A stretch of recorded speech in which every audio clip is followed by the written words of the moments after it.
안녕하세요. 오늘도 사연 살롱을 찾아주셔서 감사합니다. 결혼 5년차 여성이에요. 배낭여행자들 사이에서 전설처럼 내려오는 말이 있어요. 현재 내가 짊어지고 있는 배낭의 무게는 내 업보의 무게와 같다. 여행을 준비하다 보면 가방에 이것저것 많이도 챙겨넣게 되잖아요. 꼭 필요해서 넣는 것도 있지만 대개는 혹시 필요하지 않을까 하는 생각에 욕심을 부리는 건데요. 정작 배낭을 짊어지고 여행을 하다 보면 그렇게 후회가 될 수가 없어요. 지종일관 어깨를 꽉 짓누르는 엄청난 가방 무게에 당장 벗어 던지고 싶은 마음이 굴뚝 같아지거든요. 그놈의 욕심이 즐거워야 할 내 여행을 지옥처럼 만들어버리는 거죠. 어쩌면 인생도 이와 같은지도 모르겠어요. 그냥 적당히 하면 될 걸 꼭 욕심을 부려서 일을 망쳐버리는 일이 비일비재하니까요. 저희 시아버지도 그런 사람이었어요. 어찌나 욕심이 많은지 결국에 스스로 자기 인생을 망쳐버렸거든요. 며느리로서 시아버지의 아픔을 걱정해 드려야 하는 게 맞겠지만 솔직히 그럴 마음이 손톱만큼도 안 들어요. 오히려 진작 이렇게 됐어야 했다고 생각할 정도죠. 그럼 지금부터 저희 시아버지에 얽힌 저희 집 사연을 들려드릴게요. 저와 남편은 부모님 도움 없이 가정을 이루었어요. 양가 부모님들 형편이 힘들어서 그랬던 건 아니고 저랑 남편이 맞이다 보니까 어릴 때부터 다른 사람한테 기대기보다는 내 손으로 처리하는 게 익숙해서 그런 거였죠. 사실 저는 아직도 이해가 안 돼요. 왜 자식이 결혼을 하는데 왜 부모가 노후 자금을 깨서 집을 해주고 빚까지 져가며 혼수를 해줘야 하는지 말이에요. 결혼을 한다는 건 부모 그늘을 벗어나 독립을 한다는 의미인 거잖아요. 그런데 왜 시작부터 부모 도움을 받는 거죠? 제 주위 사람들만 봐도 결혼할 때 부모한테 도움받는 걸 너무 당당하게 생각하더라고요. 어떤 이들은 자기들 눈높이만큼 부모가 해주지 않았다고 서운해하기도 하더라고요. 내 손으로 번 돈은 금쪽같이 여기면서 왜 부모님들이 힘들여 번 돈은 그렇게 쉽게 아는 건지. 저는요, 나중에 혹여 자식한테 남겨줄 재산이 생긴다 해도 절대 공짜로는 안 줄 거예요. 내가 번 돈을 가지려거든 자신들도 거기에 맞는 노력을 하라고 말이죠. 그건 제 남편도 동의하는 바고요. 저는 20살 때부터 부모님으로부터 독립해 살았어요. 지방 출신이다 보니까 서울에 있는 대학에 입학하면서 집을 나오게 되었거든요. 그러니까 그때의 독립은 단순히 사는 집만 나와 사는 정도에 불과했어요. 대학을 다녀야 했기에 금전적으로는 부모님 도움을 받고 있었으니까요. 그래도 생활비 정도는 제 손으로 해결하고 싶어서 과외도 하고 카페 알바도 하고 방학 때는 학원 강사 보조일도 하곤 했어요. 그러다 대학교 3학년 때 남편을 만나 사귀게 되었어요. 남편은 저보다 나이 많은 선배였지만 군복무 때문에 학년은 저보다 한 아래였어요. 같은 과 선후배 사이다 보니 통하는 것도 많고 서로 도움도 많이 되었죠. 둘 다 맞이다 보니 빨리 자리를 잡아야 한다는 강박이 조금 있었는데 그래서 일찍 결혼을 결정하게 되었어요. 자리를 잡고 결혼할 준비가 됐을 때 하는 것도 좋지만 둘이 함께 시작하면 조금 더 빨리 자리를 잡을 수 있지 않을까 생각했거든요. 당연히 양가 부모님들은 반대를 하셨죠. 아직 대학 졸업도 안 했는데 결혼이라니 성급한 결정이 아니냐고요. 그래서 둘 중 하나라도 먼저 취직을 하면 바로 결혼을 하기로 했어요. 그렇게 4개월쯤 지나 저는 졸업을 앞두고 취업에 성공했어요. 결혼식은 남편이 졸업을 하면 올리기로 하고 먼저 혼인신고부터 했어요. 이렇게 혼인신고는 서두른 데는 그만한 이유가 있었어요. 첫 번째 이유는 그 무렵 시부모님이 지인으로부터 펜션을 헐값에 인수받아 펜션 사업을 시작하게 되셨는데 지역이 서울 근교가 아니라 남해 쪽이었어요. 시동생은 군복무 중이라서 상관없었지만 남편은 서울에 있는 대학에 다니고 있었기 때문에 갑자기 살 곳을 구해야 했죠. 어차피 이렇게 된 거 따로 집을 구할 거 없이 혼인신고하고 제 원룸에서 함께 살기로 한 거예요.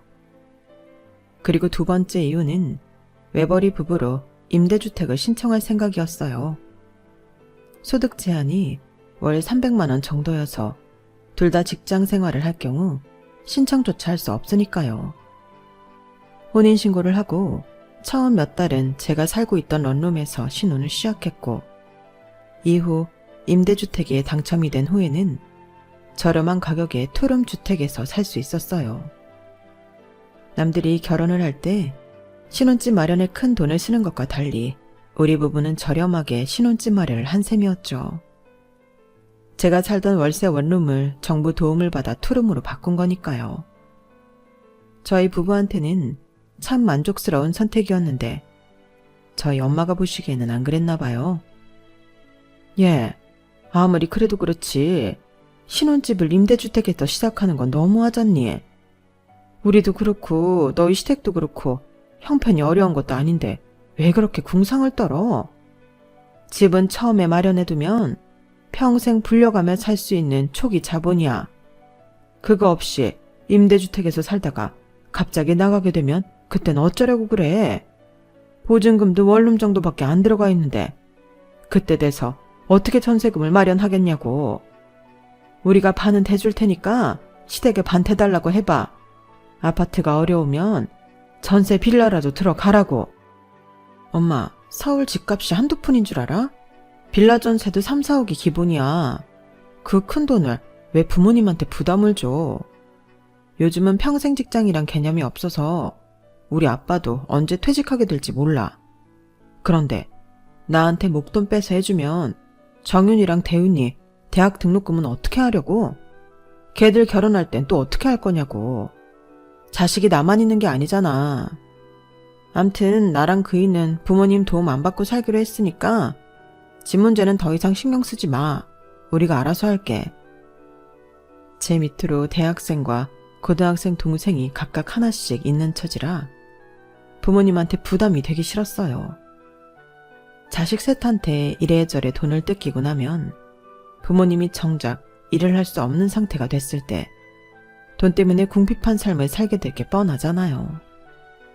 평생을 열심히 살아왔는데 인생 한번 제대로 못 누리고 말년까지 돈 걱정에 비참한 삶을 살게 된다면 얼마나 억울해요. 대학까지 보내놨으면 부모로서 할 책임을 다한 거라고 생각해요. 이후 자식의 삶은 스스로 개척하는 게 맞다고 보고요. 그래서 저도 제 남편도 살면서 돈 문제가 생겼을 때 부모님께 손 벌릴 생각은 절대 하지 않았어요.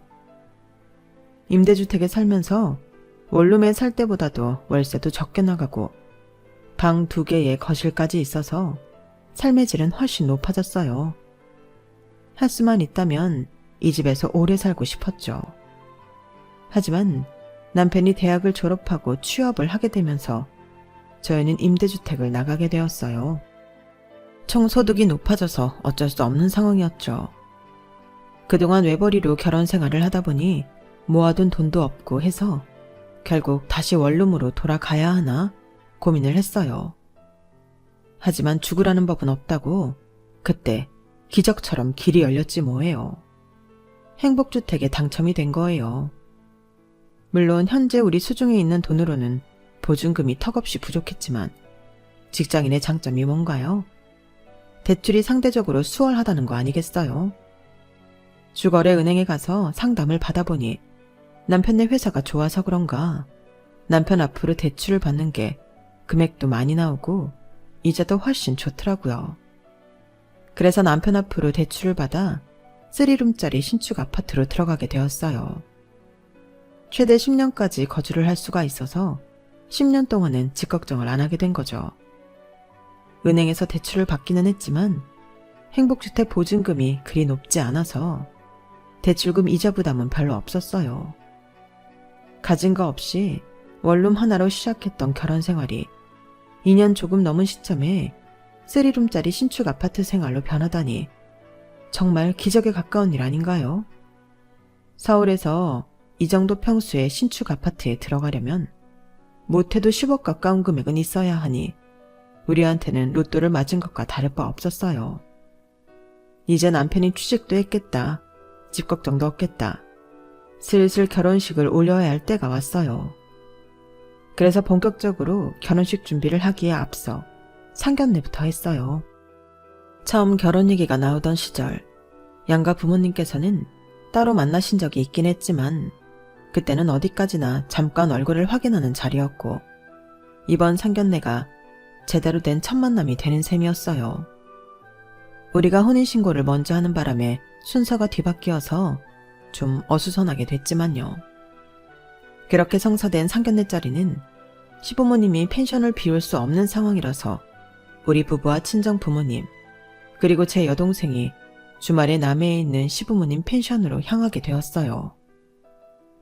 제 친정이 포항이라서 저희 부모님이 서울로 올라오시는 것보다 남해로 가시는 게 편하다고 하셔서 그러기로 한 거였죠. 남동생은 군복무 중이라서 참석하지 못했고 부산에서 대학을 다니는 여동생만 참석하기로 했고요. 시아버지는 기왕 이렇게 된 거 펜션에서 하루 머물다 가라고 하시더라고요. 우리가 그냥 보내기 미안해서 그래. 온 김에 하루 푹 쉬다 가면 좋잖니. 여기 경치가 얼마나 좋은지 모른다. 가만히 있자. 그럼 방을 몇 개 준비해야 되나? 너희 부부가 하나 쓰고 사돈 내외가 하나, 사돈 처녀가 하나. 총 3개 준비하면 되겠지? 어머 아버님, 그러실 거 뭐 있어요. 제 여동생은 부모님이랑 같이 쓰면 돼요. 그냥 2개만 준비해 주세요. 에이, 다 큰 처녀를 어떻게 부모님이랑 같이 방을 쓰게 해. 마침 빈 방도 많으니까 그런 걱정 말아라. 그럼 방 3개 준비하는 걸로 알고 있겠다. 그때까지만 해도 저는 아버님의 이 말을 별뜻 없이 받아들였어요.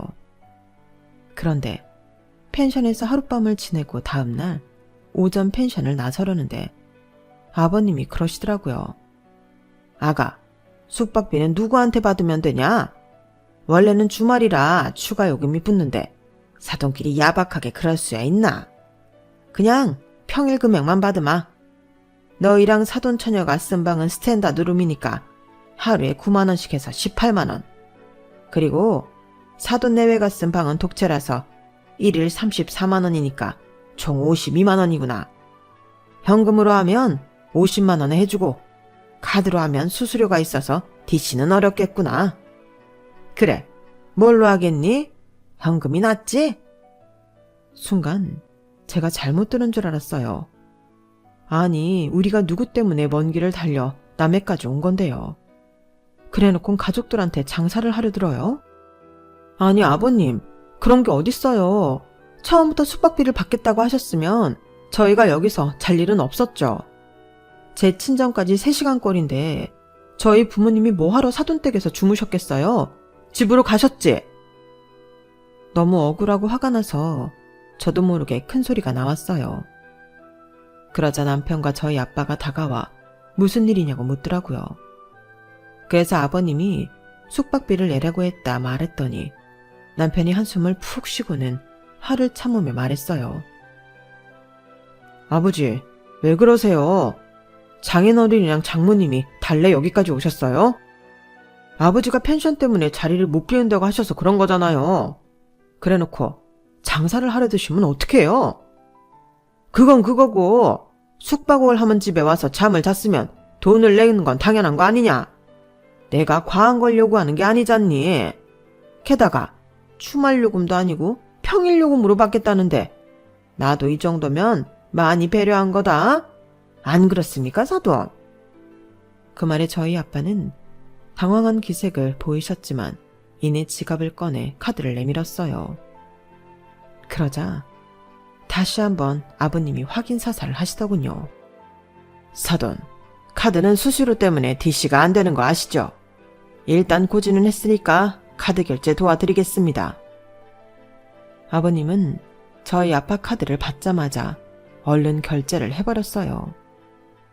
저희 부부는 아빠 차를 얻어 타고 진주역까지 와서 KTX를 타고 서울까지 왔어요. 진주역까지 향하는 차 안에서 아무도 숙박비에 대한 얘기는 하지 않았어요. 물론 다들 그 일로 심기가 불편하기는 했지만 그 얘기를 꺼냈다간 싸움이 날 게 뻔했기에 말을 참았던 거죠. 하지만 진주역에 도착하자마자 저는 남편한테 화를 냈어요. 아버님이 어떻게 이럴 수가 있냐고 말이죠. 물론 남편 잘못이 아니라는 건 알지만 그때는 남편한테라도 화를 내지 않으면 도저히 화가 가라앉지 않겠더라고요. 그런데 제 남편이 참 괜찮은 사람인 게 이런 경우 자기도 화가 나니까 날카롭게 반응하기 마련이잖아요. 하지만 제 남편은 그러지 않더라고요. 묵묵히 제 화를 다 받아주곤 제 화가 조금 누그러지자 조용히 안아주더라고요. 미안해. 내가 우리 아버지 대신해서 사과할게. 그리고 장인어른이 내신 숙박비는 내가 장인어른께 연락해서 계좌로 보내드릴게. 자기가 돈이 어딨어. 매달 용돈 타서 쓰는 처지에. 설마 나 몰래 비상금 만들어 놓은 거야? 아니야. 용돈 모아둔 거야. 됐어. 용돈이 얼마나 한다고 한 푼 두 푼 모은 걸 쓰게 해. 생활비에서 처리할 테니까 걱정하지 마. 그리고 앞으로는 아버님 댁에서 절대 잠은 안 잘 거니까 당신도 그렇게 알아. 알았지? 뻔히 아는 용돈인데 벼룩에 간을 빼먹지. 어떻게 그 돈을 쓰게 해요. 그래서 생활비를 쪼개서 내기로 했어요. 그런데 아빠가 끝까지 안 받으시겠다고 하는 거예요. 펜션에 가보니 손님도 없는 것 같더라며 힘들 때 서로 돕고 살아야 하지 않냐고 하시면서 말이죠. 그래서 그 일은 그냥 덮기로 했어요. 그런데 저희 결혼식을 하고 몇 달 지나서 전 세계적으로 큰 사건이 벌어진 거예요. 코로나 창궐이었죠. 처음엔 이러다 금방 괜찮아질 거라는 안일한 안심을 했는데 이게 점점 확산이 되더니 결국 직장도 재택근무로 바뀌고 대중시설 대부분이 셔터를 내리게 된 거예요. 숙박업을 하는 시댁은 타격이 이만저만이 아니었죠. 시댁에 연락을 드릴 때마다 어머님은 울먹이셨고 아버님은 잘 드시지도 못하는 술까지 드시곤 했어요. 그래도 우리 부부는 월급이 잘 나오는 상황이라서 시댁 생활비조로 매달 얼마씩 보내드리곤 했어요. 1년을 그렇게 장사를 망친 시부모님은 결국 펜션을 정리하기로 결정하셨어요. 하지만 부동산에는 저희 시아버지 말고도 많은 숙박업소 사장님들이 펜션이며 모텔 등 내놓으신 참이라서 펜션을 사겠다는 작자는 나서지 않았죠. 기약 없이 펜션 문을 열고 손님을 기다리는 시부모님은 제가 봐도 너무 안쓰러웠어요. 코로나 전국도 점점 안정이 되어갔지만 여전히 숙박업은 나아질 기미가 보이지 않았어요. 그런데 하루는 제 남동생이 전화를 했더라고요. 누나, 사돈 어른이 하시는 펜션 말이야. 그거 아직 안 팔렸어? 다름이 아니라 내가 한번 맡아서 해볼까 해서 말이야. 뭐? 네가 펜션을 하겠다고? 학교는 어쩌고? 아니, 그보다 네가 돈이 어디 있어서 펜션을 해? 그동안 큰누나한테는 말 안 했는데 나 학교 그만두려고. 엄마랑 아빠한테도 말씀드려 놓은 상태야. 군생활하면서 생각 많이 해봤는데 나는 공부 쪽은 아닌 것 같아. 차라리 더 늦기 전에 장사 쪽으로 나가는 게 나을 것 같아. 그동안 내가 주식이랑 코인으로 모은 돈이 한 5천 정도 있거든. 물론 그 돈으로 펜션을 사는 건 택도 없겠지. 그래서 아빠랑 동업을 할까 해. 아빠가 자금을 대고 내가 맡아서 운영하는 걸로. 누나 생각은 어때? 어떻긴 뭐가 어때요? 당연히 안 되는 일이죠. 오래 숙박업을 해온 사람들도 손 털고 나가려는 판에 이런 시국에 펜션을 하겠다니 미치지 않고서야 가당키나 한가요? 그래서 절대 안 된다고 쓸데없는 소리 말라고 못을 박았어요. 그런데 얼마 뒤 아빠가 시아버지 펜션을 인수했다는 소리가 들린 거예요. 펜션을 인수한 것만으로도 기가 막힌데 더 어이가 없는 게 뭔지 아세요? 글쎄 시아버지가 시세보다 거의 2배에 가까운 금액에 저희 아빠한테 펜션을 넘겼다는 사실이었죠. 그 금액은 아버님이 지인한테 펜션을 인수할 때의 금액보다도 훨씬 높은 금액이었어요. 한마디로 시아버지는 저희 친정아빠한테서 한몫 제대로 잡은 셈이었죠. 그 사실을 알고 남편이 아버님께 전화를 했어요. 남도 아니고 사돈인데 어떻게 이럴 수가 있냐고요. 그랬더니 아버님이 뭐라고 하시는 줄 아세요? 이놈아, 내가 거기서 손해본 게 얼만 줄 아냐? 당연히 손해본 건 남기고 되팔아야지. 그걸 그냥 넘기는 게 말이 되냐고. 네 장인이야. 좋은 회사 간부급인데 그 정도 돈이야 돈이겠냐? 어려울 때 있는 사람이 돈 좀 쓰는 건 당연한 거야. 뭘 알지도 못하면서 애비한테 소리부터 지르고 그래. 앞으로 펜션 문제로 떠들 거면 전화하지 마라. 나는 돈 돌려줄 생각 없으니까 그렇게 하려고. 정말 뻔뻔해도 정도가 있지. 이건 사기꾼이나 다를 바가 하나도 없었어요. 모르긴 해도 남도 이러진 않을 거예요. 코로나로 손해본 걸 왜 제 부모님한테 보상을 받아요? 정말 화가 나서 미치겠더라고요. 그건 저희 엄마도 마찬가지였어요. 그래서 내가 부동산의 시세를 알아보고 계약을 하라고 그렇게 말했건만 네 아버지가 고집을 부리지 뭐냐. 설마 사돈이 비싸게 팔아먹겠냐면서. 그런데 세상에 2배나 받아먹을 줄 누가 알았다니. 얘, 네가 시아버지한테 얘기 좀 해봐.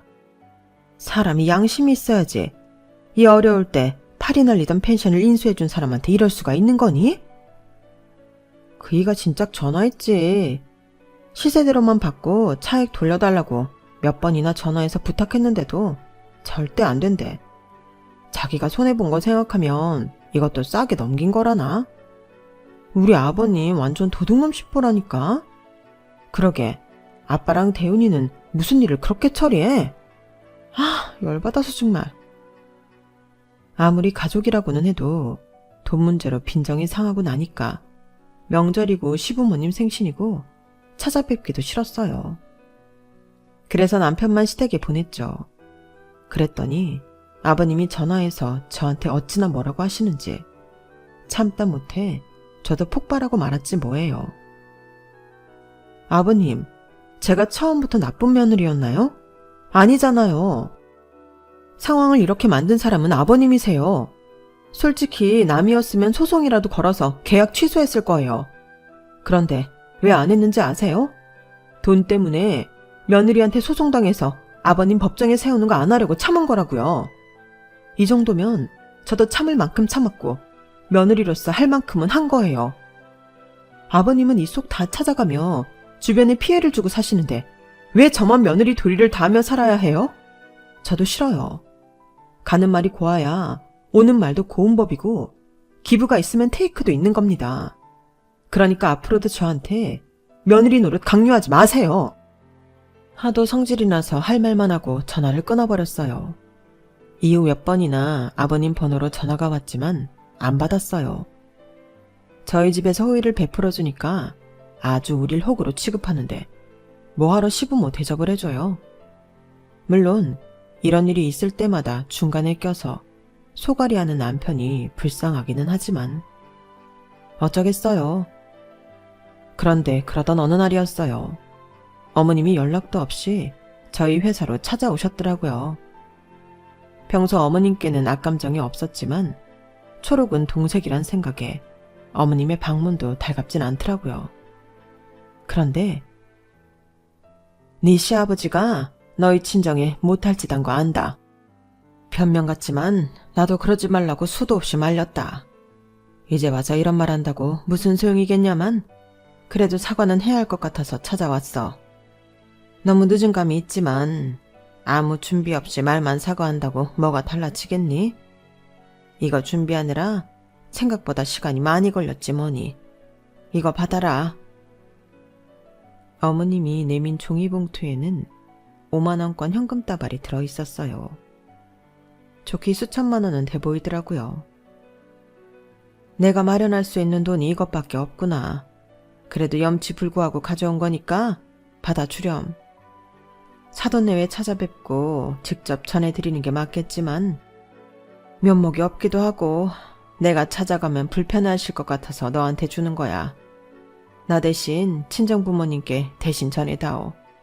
죄송하다고 전해드리고. 어머님, 이게 무슨 돈이에요? 아버님이 주셨을 리는 없고 혹시 어디서 대출이라도 받으신 거예요? 아니다. 그런 거 아니야. 예전에 친정아버지 돌아가실 때 농지를 좀 받은 게 있었어. 영 안 오를 것 같더니 그래도 세월이 흘렀다고 가격이 꽤 되더라고. 그거 판돈이야.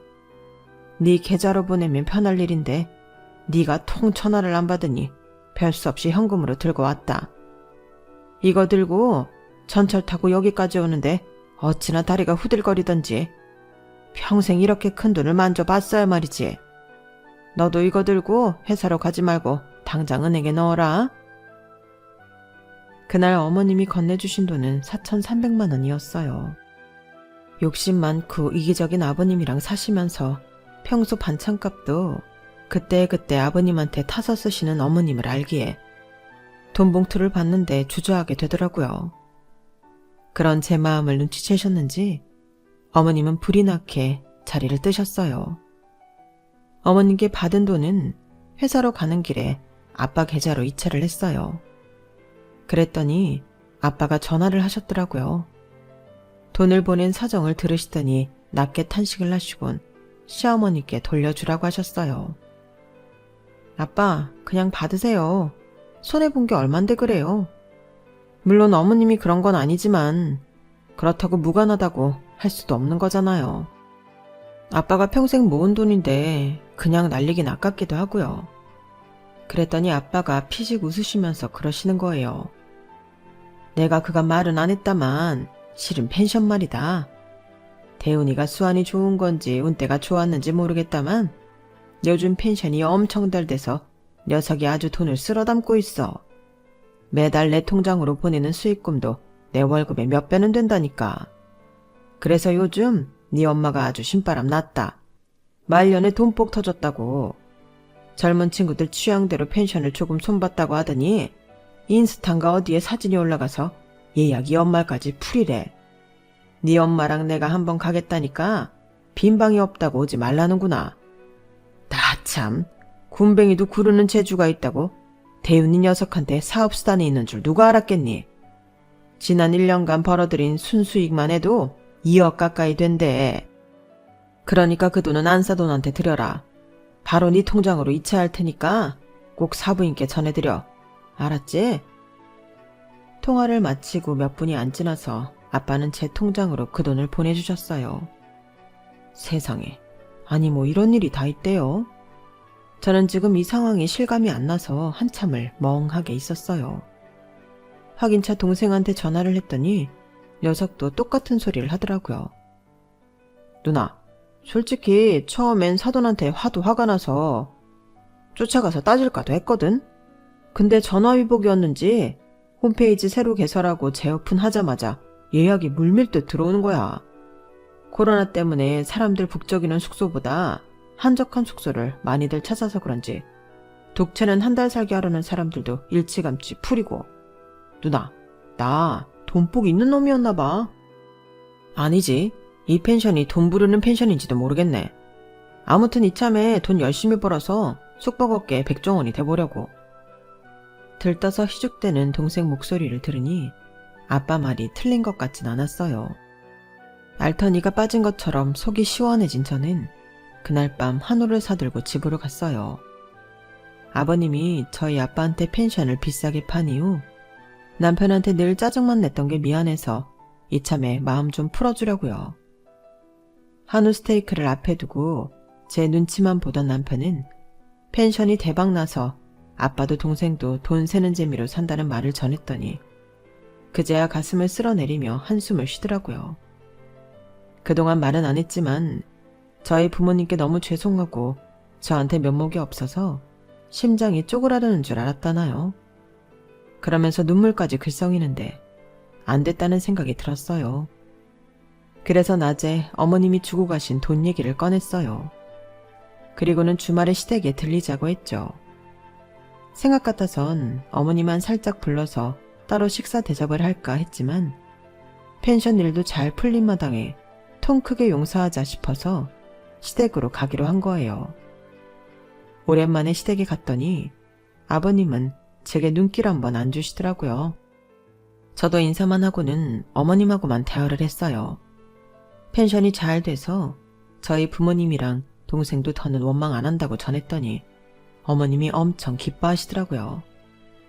그리고는 아버님 모르게 어머님 계좌로 돈 보내드릴 테니 계좌번호를 알려달라고 했어요.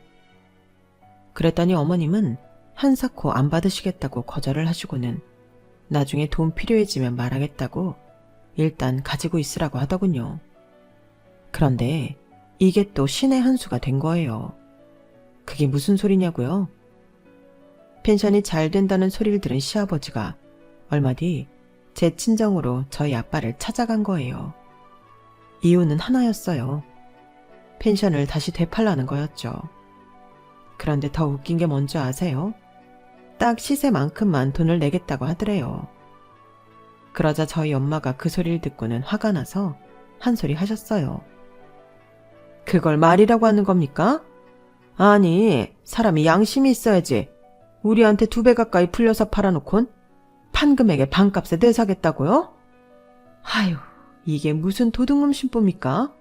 사돈은 우리가 호구로 보입니까? 안사돈, 말이 좀 지나치십니다. 호구라뇨.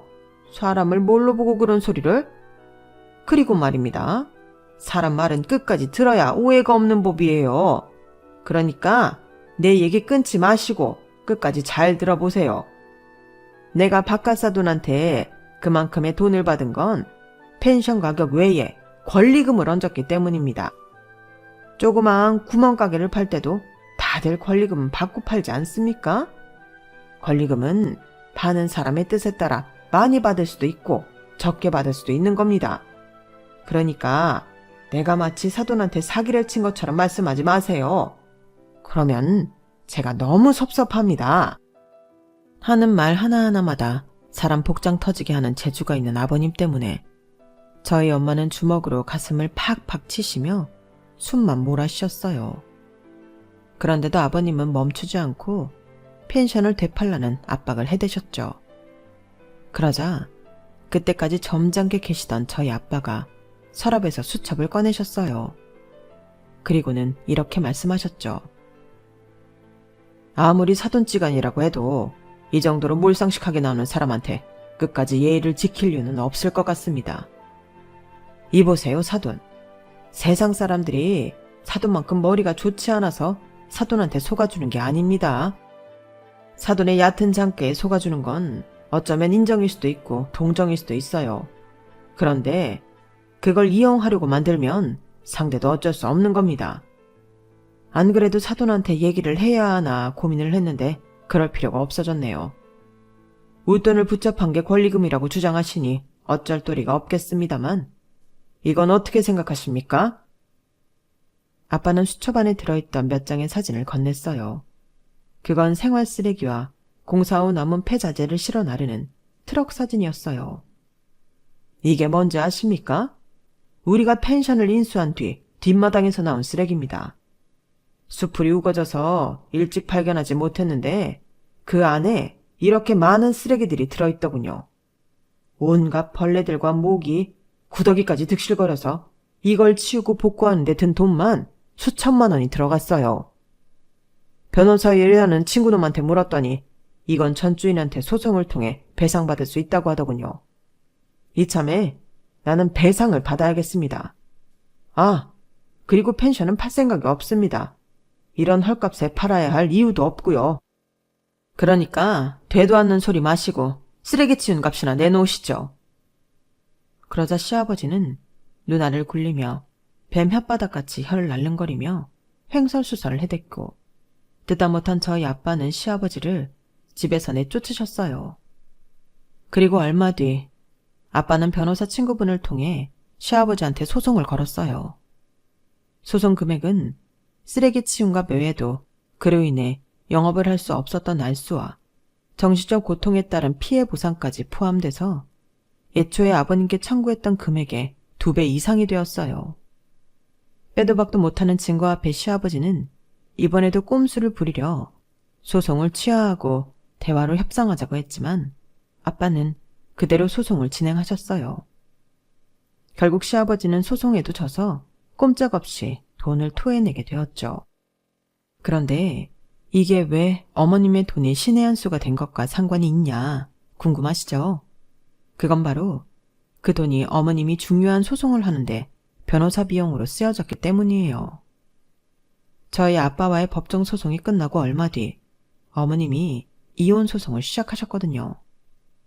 그동안 아버님께 받았던 인간 이하의 대우와 폭력, 외도, 그 밖에 여러 가지 이유를 근거로 말이에요. 결국 아버님은 재산 분할은 물론 위자료까지 어머님께 드려야 했어요. 결국 아버님은 욕심을 부리다가 돈도 잃고 황혼의 이혼까지 당하고 두 아들한테도 절연을 당하면서 홀로 쓸쓸히 살게 되셨죠. 1년이 지난 지금까지 우리 부부 사이에서 나온 손주 얼굴도 못 보신 채 말이에요. 어머님은 시동생과 함께 살고 계신데 조만간 반찬 가게를 차리실 거라고 하시더라고요.